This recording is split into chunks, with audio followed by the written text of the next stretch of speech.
अब हमारा आगे है सही क्रम। मैथ का है।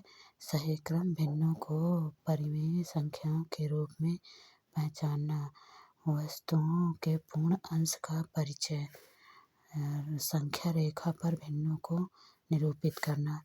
एक योग समस्या 25 + 56 के लिए कुछ छात्रों ने 711 के रूप में उत्तर दिया।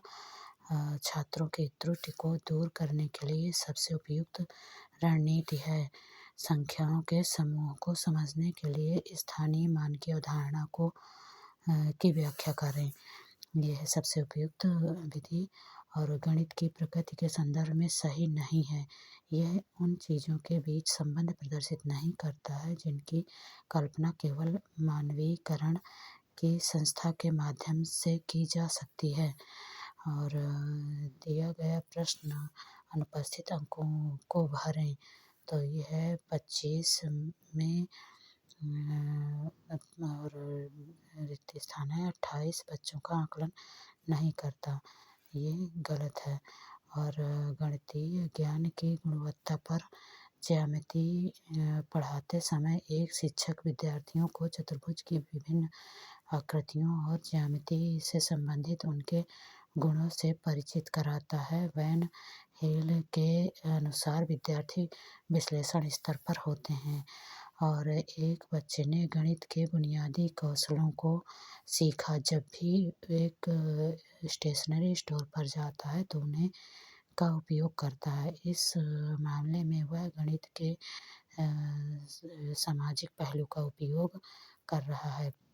ये हमने वन लाइनर करके क्वेश्चनों का आंसर बना दिया है। तो एक बार आप ज़रूर पढ़ें। सबसे कम महत्वपूर्ण पहलू गणित के लिए है। गणित शिक्षण मुख्य रूप से प्रौद्योगिकी के लिए छात्रों को बढ़ावा देने और तैयार करने पर केंद्रित है। और अगला है हमारा कक्षा 3 की एक शिक्षिका अपने विद्यार्थियों को निम्नलिखित समस्याएं पढ़कर सुनाती है। यदि मैं 4 इकाई और 4 दहाई जोड़ दूं तो उत्तर क्या होगा? छात्रों में से एक ने उत्तर दिया 8 है। 8 है। शिक्षक को स्थानीय मान की अवधारणा को मजबूत करने के लिए मूर्त सामग्री का उपयोग करना चाहिए। और अगला है हमारा उपाख्यानात्मक नोट्स का उपयोग छात्रों के दिन प्रतिदिन के विकास के साथ साथ उनके विशिष्ट व्यवहार जैसे शिक्षार्थी की समस्या समाधान क्षमता, माप क्षमता, प्रयोग क्षमता आदि रिकॉर्ड करने के लिए किया जाना चाहिए।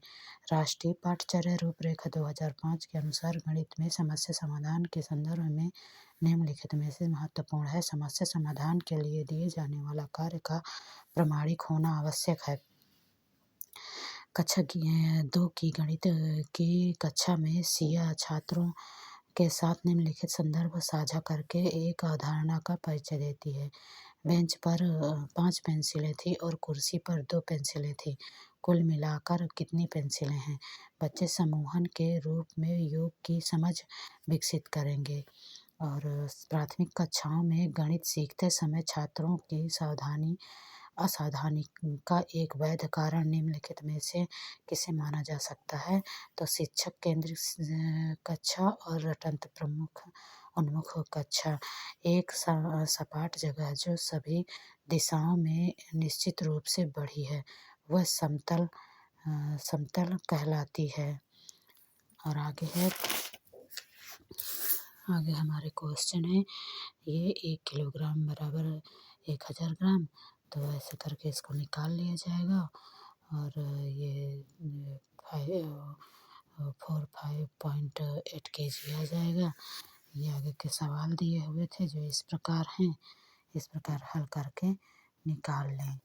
और ये अगर ना आता हो तो फिर हम समझाएंगे। और ये रहा आगे, ये आप कर लें। और आगे पर्यावरण की